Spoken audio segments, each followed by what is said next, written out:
Christmas to me, Merry Christmas to me, Hoplomachus Victorum, Merry Christmas to me.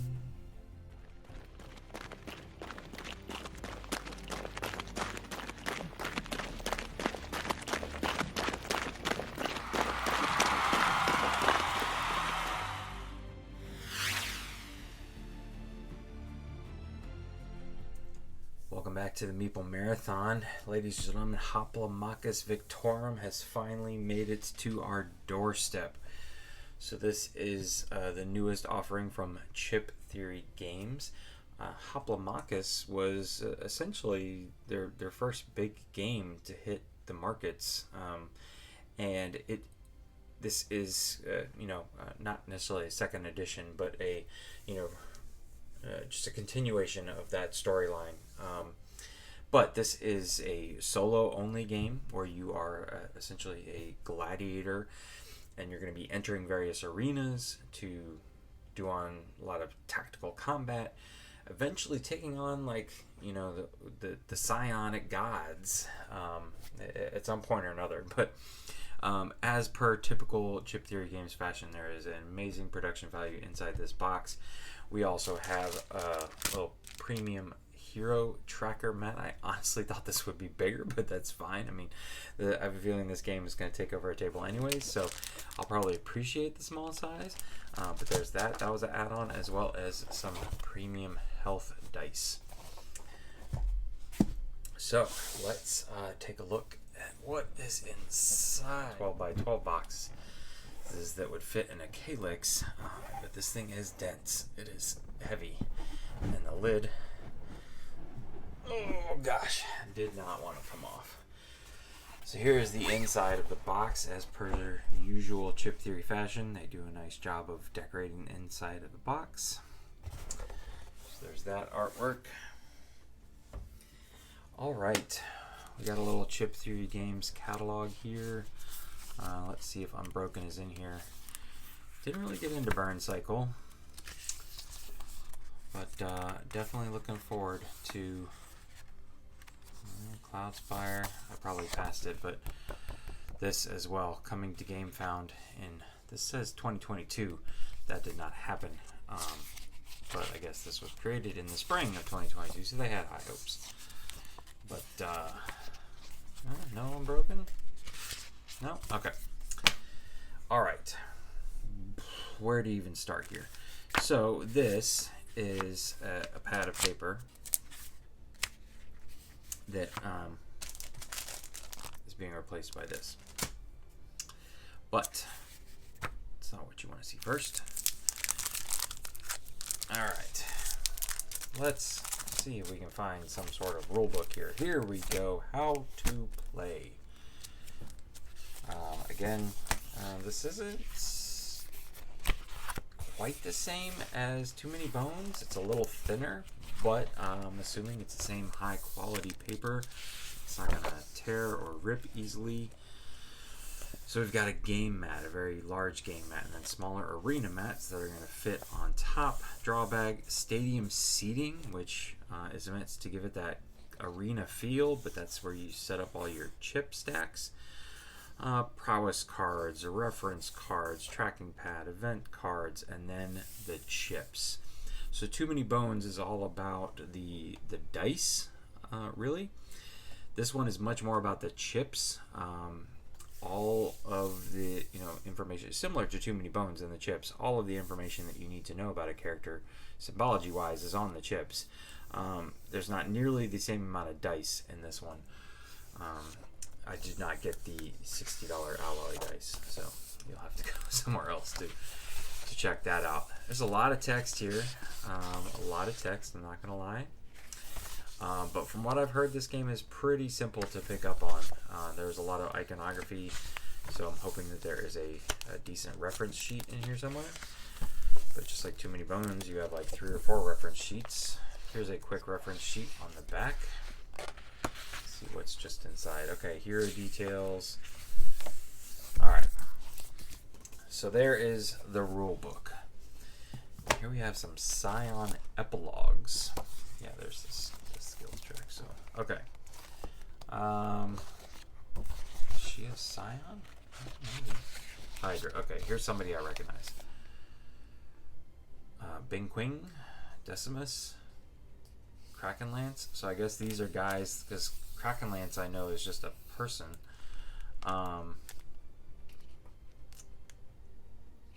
As Virago chopped into each neck. Wow. Okay, so this might just be flavor text for everybody. And not necessarily need to be. One of the best things about Legends is they are always being rewritten. Okay, so yeah, this is really just kind of a flavor text book. But it's fine, I'm not complaining. Here is said reference. Alright, this feels like too many bones in Cloudspire here. So yeah, here's all the skills listed out, type, and rules. Alright, so like I said, here is the hero mat. Let's go ahead and just, so it comes with a little mat. So I guess this is technically bigger than what you were getting beforehand, just slightly.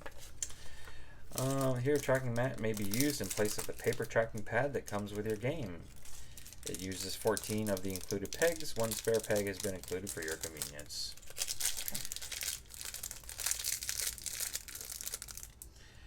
So here are the pegs. They're not metal, they are plastic. They're shiny. It works. It kind of looks like once you stick it in there, my finger's kind of covering up the nub that goes in, but it looks like a sword. Almost like Sword in the Stone. Here I can get, see if I can get a little closer with one of these. Just imagine that little nub not being there, and that's essentially what it is. It's like a gladiator sword stuck into the ground. So that's kind of what it looks like. You know, at the end of the day, this may be easier to use, but I've got this, so we'll definitely see. At some point, I'll be able to give you my opinion on whether this was worth it. All right. Now, lots of neoprene, lots of chips, a beautiful stadium seating here. Let's just take a look at some of this smaller stuff here. A bag to draw out of. They did make the premium as an add-on premium chip bags that would like stand up on their own. I was very tempted with those. We'll see. I'm sure I'll be able to pick those up at a later date, sometime down the road.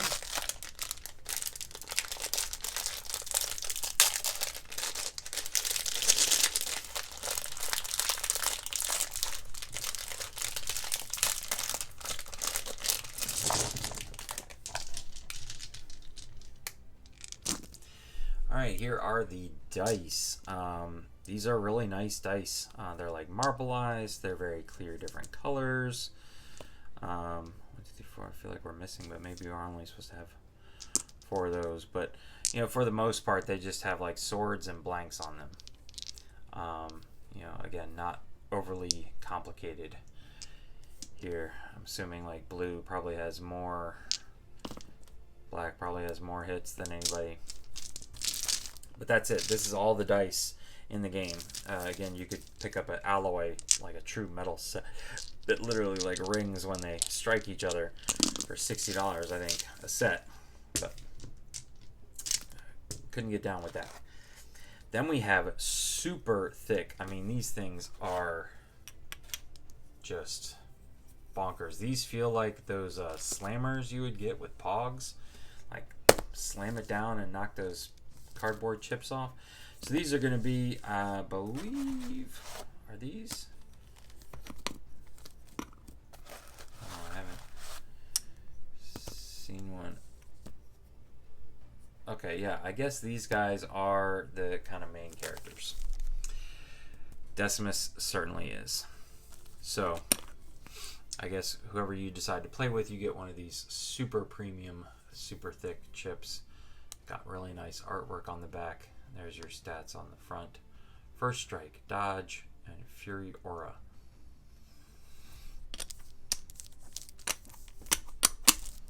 Man, these are really nice. They're like, they're hefty, but I mean, they feel solid, but they're not like ridiculously heavy. Okay, we have one tracker coin. here. Very heavy, like goldish tracker coin. Also, you'll notice that there's this, pad in here which has like spots for everything, which is their usual. All right, we got some special prowess cards, event cards. I'm gonna set the neoprene off to the side so we can kind of zoom out. All right, let's take a look at this next. These are the health chips. So, well, that's cool. I guess just so these don't crack. These are more like standard poker chips that you would get at, like a Walmart or Target or something like that if you just bought the bicycle poker chips. They will be, add-ons that are worth it, basically. So here are the upgraded health chips. I really don't want to even open these up, but here you can see these are like almost like clay poker chips. They've got that sound to them where these would be very plasticky. I can't do it there, but these also are, have this nice design on them. These are just plain. So this is definitely one of those instances that I'll be swapping these in as soon as I get the game unboxed. So that's that. There's just, a replacement for the 2 rows over there I have. Then we've got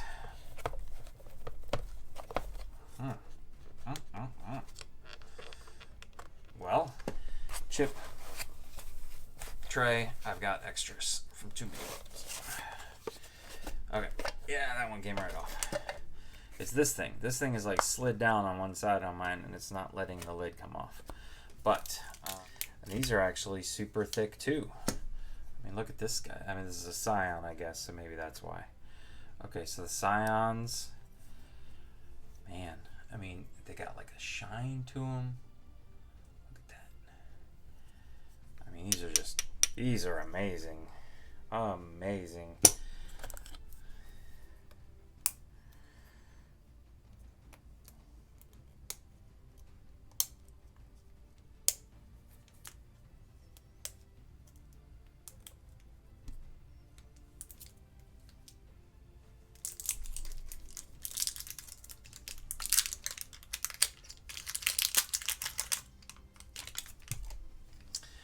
All right, so here's just some of the other chips. Some of them just have, like text on them. Others have, like actual enemies, like these guys. These are much more what I'm used to. Maybe a little thinner than like what's in Too Many Bones, but still solid, very hefty, weighted. These are about, the same thickness as the health chips.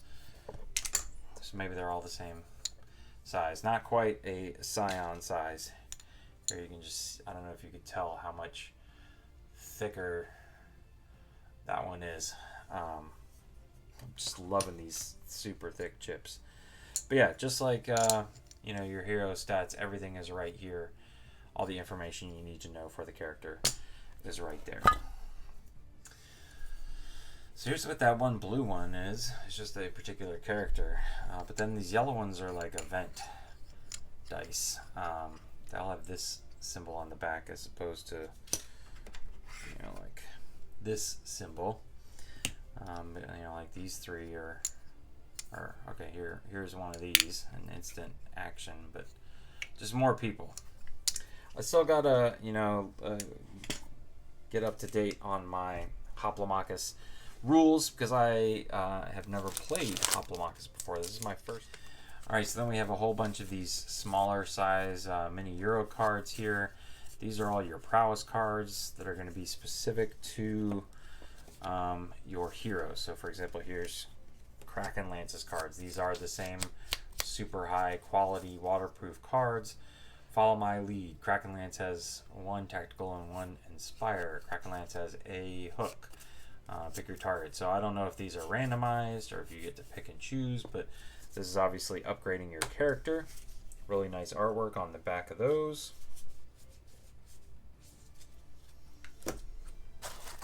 And then we have several decks of Opportunity, Sport, and Bloodshed. So these are going to be various events. I'm not going to dive into these too much because this is meant to be a little bit of a campaign game. Not sure if this would be spoilery or not, but these are just, you know, standard chip theory game cards and just the various, I can definitely show you this side, the various types of events that are going to pop up. Last thing before we zoom out and take a look at some of the neoprene, this is the what they're calling the stadium seating.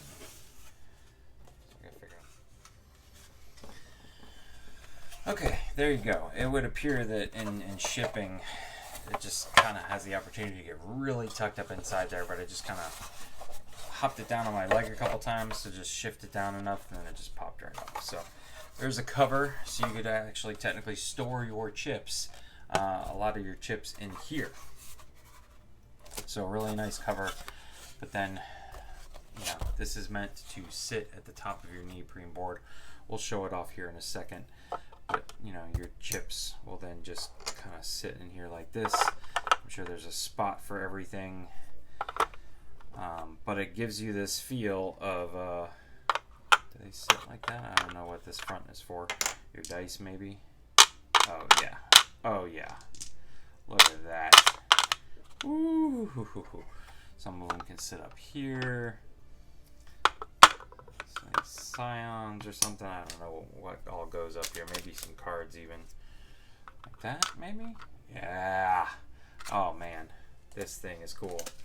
Cool, cool, cool. So here is stadium seating a little bit in action. Let's take a look at kind of the main map and then the individual arena boards that'll overlay on top of that. So here is the main player mat or play mat, I guess you could say. This is, you know, one giant piece of neoprene right here. Essentially this is kind of a somewhat set up for how you would go ahead and start a game. You would select a a big thick hero chip. This is always going to kind of be your camp area, and then this is going to be the enemy camp area. This is going to give you places for like placing your cards as you have added them in. You can place your opportunities over here. There's even places over here as you gain these prowess cards. You can place them over here so you can remember what they mean. You just they recommend you stick your chips over here and your player mat right there, and you're kind of ready to go. I'm going to show you what goes here in this big center part here in just a second, but I did want to show off the stadium seating here in all of its glory. Essentially there is a spot for each different type of local chip. So for every hero there is a region that is specific to them, and within every region there are local fighters that might come in on your side or might come in on the other. So you've got all those listed here. There's a spot to keep your dice. This is where the sport, the bloodshed, and the opportunity cards. These are going to be the anytime any hero you're not playing against, you might have to fight. So these are the three you're going to have to get through to then get whichever scion you would pick. Say you pick this one, would go right here, and there you go, you're all set up. Another feature that this thing can have is the lid fits on as long as you take the cards out. So if you're in the middle of a game and you've kind of shuffled through some of these discs, you can just slap this on and store it away just like that. Also, this can be, let me slide these back in here. I haven't taken them out of the plastic yet, but they still fit. I don't think you could fit them sleeved, but you don't need to sleeve these cards because they're waterproof and tear-proof and all that jazz. You can take the lid, put it upside down, and actually slot your stadium in upside down, so it sits even more kind of up over everything. It almost tilts it this way, which is really cool. So I'm just going to set that back up like that for now. Very thematic. So you've got all your chips set up. You're also going to take the one chips that don't sit up here are the neutral chips. So these are your basic fighters, things like archers here, and what is this? A tactician, So these are going to be guys that are going to come out again on both sides, and so that's why you have the bag, because a lot of times you're going to draw randomly from the neutral stack, and you're going to draw out of this bag.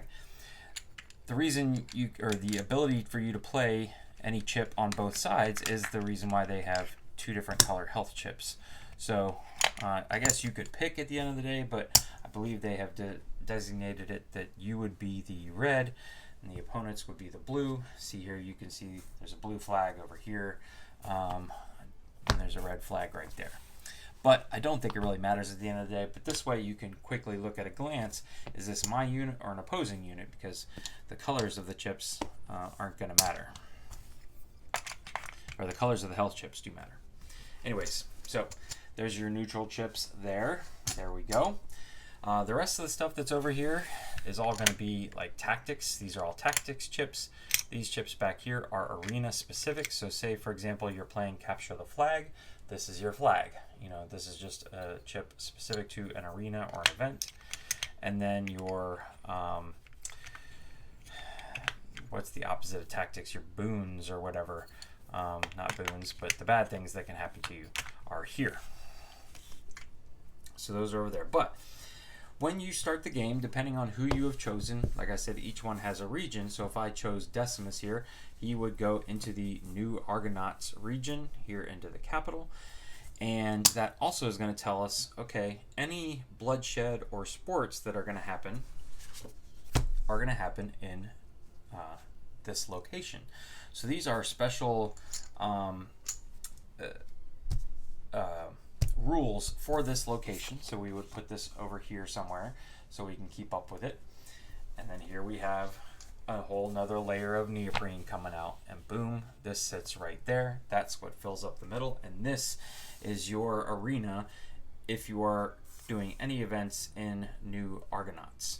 What's handy is that you can see that you know, there's places adjacent. So say I just traveled from here to Pluto's refugees, you can actually just flip this over and flip this over, and now you are in the Pluto's refugees arena. You can see each of these is uniquely different. Each one has their own set of rules that is on this reference card, and they try and keep them handy. So I'm just going to show off some of these here a little bit if I can remember what they are. So this one is Mount Vesuvius. All right, so that would be when you're right here. This one is the Parthians, or the Parthenon. So this is the one that's going to have the chariot. If you've seen that, that's going to go around the center here. Then we have, I believe this is the Amazons. So there is a, or maybe not. Maybe this is Lamotion. No, this is Amazons. Yeah. So this is Amazons. So there's a high ground in the middle. So there's a capture the, or not capture the flag, King of the Hill area, but also high ground gives you advantage. And then you have the Kunlun area. And again, each one of these have, you know, if you're playing in Kunlun, or no, that's Parthenons here. Kunlun is green. So these guys may come out as local heroes if you're playing in Kunlun. So there you go. This one appears to be much more open than the rest. Coming back over here, Lamotians have an interesting one. It's basically like a temple with a very high point in the center. So each one of these is moving up towards the high ground. And then the Atlanteans, which gives the feeling of being underwater. What's fun about this one is that there's always going to be a trident in the middle, if I can find it. So there you go, boom. So every time you play in the Atlantean arena, you have the ability to grab a trident and throw it at people. So there you go, it always starts there. But yeah, that is essentially kind of how the game goes. This little marker here is meant to track where you're, you know, where you are and where you can move to next as you spend, you know, weeks here. That would be here, moving along here, boom, boom, boom, boom. When you get to 12, you've moved from Act 1 to Act 2, but you're also going to fight, say, you know, Kraken Lance, which means pretty sure you have to be in Atlantis at that point, yada, yada, yada. And that's it. I believe I have kind of showed everything off. So proper unboxing. I'm going to take some time to dig into this, but this looks incredibly exciting. There is a fair amount of keywords, yes, but gameplay is pretty simple. You know, these dice are not complicated. It's either a hit or a miss. And like the red one, I believe almost always hits, or does always hit. I don't even know why you would bother having it. You know, the yellow appears to be the weakest on only 2 sides. The green looks to be 4 out of 6. What's the blue gonna be? 3 out of 6, so that's 50%. So here we go. And then I'm sure the black is right in there somewhere. So yep, and then these, I'm not quite sure what these are for, but there you go. All right, that is going to do it for our unboxing of Hoplomachus Victorum. If you have any questions, also, once you pick your, say, Scion here, the Scion each has all of these, a reference sheet. One side is just kind of thematic, but they recommend you read up on all this. You can see how many dice they're going to be rolling. It's absolutely disgusting. So we ended up randomly pulling out Kamazotz here, who has elusive and all this other stuff. So there's actually lots of Scions in here. 1, 2, 3, 4, 5, 6, 7, 8 Scions. 1, 2, 3, 4, 5, 6, 7, 8 heroes. So really good. That means there's 8 regions to play in. A really nice variety. And each one of these can handle any of the sporting events, any of the blood feuds, any of the opportunity cards. So this appears to be a really nice system they've got established here. I'm really excited to dive in. If you enjoyed this video, please consider giving it a thumbs up. And if you'd like to see more content, especially on Hoplomachus Victorum, let me know in the comment section below, but don't forget to subscribe to the channel. Once again, thanks for watching. Have a great day.